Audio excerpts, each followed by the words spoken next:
एक घर, एक बिस्तर और उस बिस्तर पर पड़ा एक ऐसा शव जिसे देखकर हर किसी ने यही समझा कि मौत सांप के काटने से। पुलिस की जांच ने इस कहानी को पूरी तरह पलट दिया, क्योंकि पोस्टमार्टम रिपोर्ट ने बताया कि मौत सांप के जहर से नहीं बल्कि गला घोंटे जाने से हुई थी। अब सवाल था, अगर आदमी पहले ही मर चुका था तो उसके शरीर के पास सांप आया कहां से? और उससे भी बड़ा सवाल, क्या यह एक हादसा था या किसी ने हत्या को सांप के काटने का रूप देने की कोशिश की थी? मेरठ के इस मामले में पुलिस के सामने जो कहानी आई, उसमें एक पति, उसकी पत्नी, एक कथित प्रेम संबंध और एक जिंदा सांप, सब एक ही मामले की कड़ियों से जुड़ते चले गए। आज जानिए इस पूरे मामले की कहानी, शुरुआत से लेकर उस खुलासे तक जिसने सबको चौंका दिया। यह मामला उत्तर प्रदेश के मेरठ जिले के अकबरपुर सदात गांव का बताया गया। मृतक की पहचान अमित कश्यप उर्फ मिक्की के रूप में हुई। एक सुबह परिवार और आसपास के लोगों को पता चला कि अमित की मौत हो चुकी है, लेकिन इस मौत की कहानी आम नहीं थी। बताया गया कि अमित को सांप ने काट लिया था, और बात सिर्फ एक बार सांप के काटने की नहीं थी। शुरुआती जानकारी में दावा किया गया कि उसके शरीर पर सांप के काटने के कई निशान थे। घटना की जानकारी मिलने के बाद लोग मौके पर पहुंचे। वहां एक जिंदा सांप भी मिला। अब किसी भी आम व्यक्ति के लिए तस्वीर बिल्कुल साफ थी। सांप ने काटा, जहर फैला और मौत हो गई।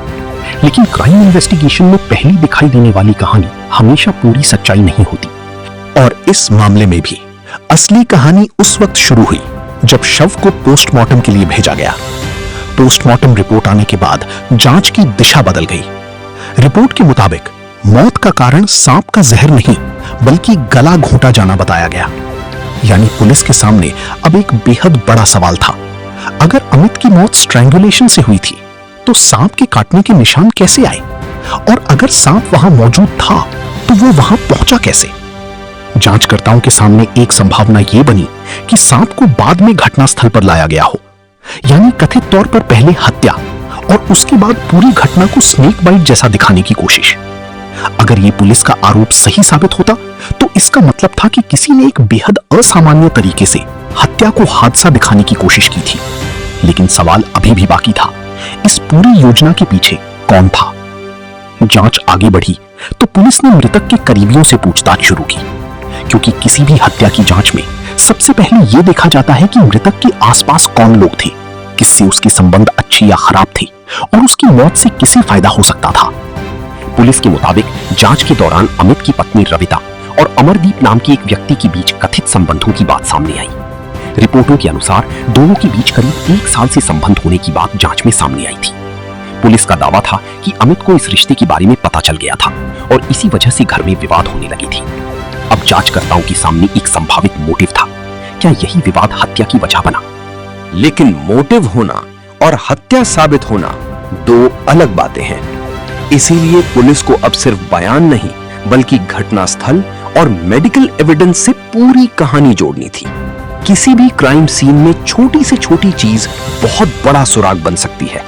इस मामले में भी जांच का सबसे महत्वपूर्ण हिस्सा था मौत का वास्तविक कारण। अगर किसी व्यक्ति की मौत सच में स्नेक बाइट से हुई है तो मेडिकल एग्जामिनेशन में उसके शरीर में वेनम के असर की उम्मीद की जाती है।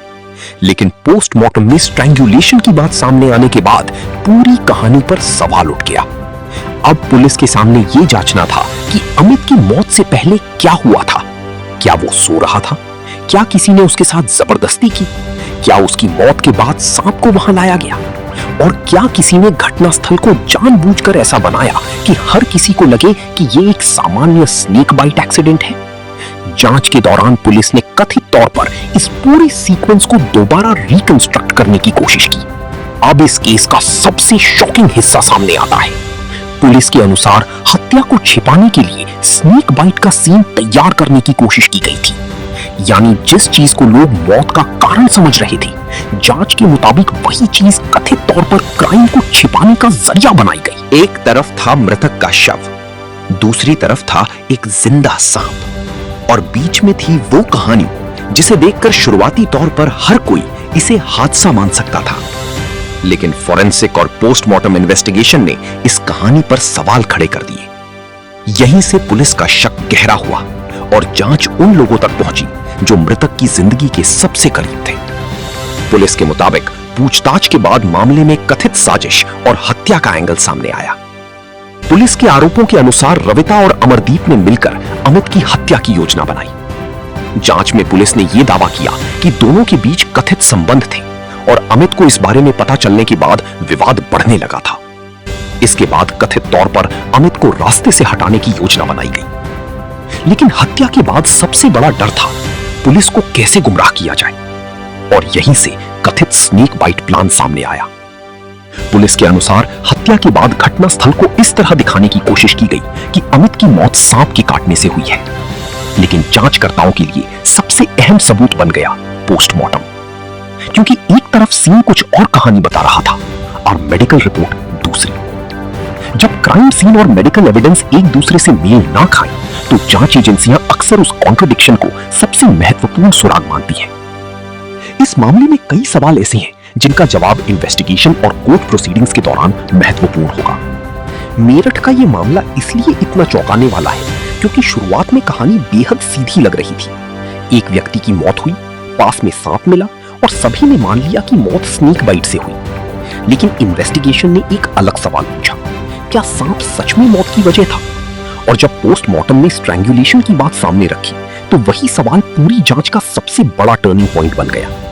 एक पति की मौत, एक कथित प्रेम संबंध, एक जिंदा सांप और मौत को हादसा दिखाने की कथित कोशिश। इस मामले की पूरी सच्चाई अब जांच और अदालत की प्रक्रिया से तय होगी। आपको क्या लगता है, क्या आज के समय में फॉरेंसिक इन्वेस्टिगेशन के बिना किसी मौत को सिर्फ देखकर एक्सीडेंट मान लेना सही है? अपनी राय कमेंट में जरूर बताइए।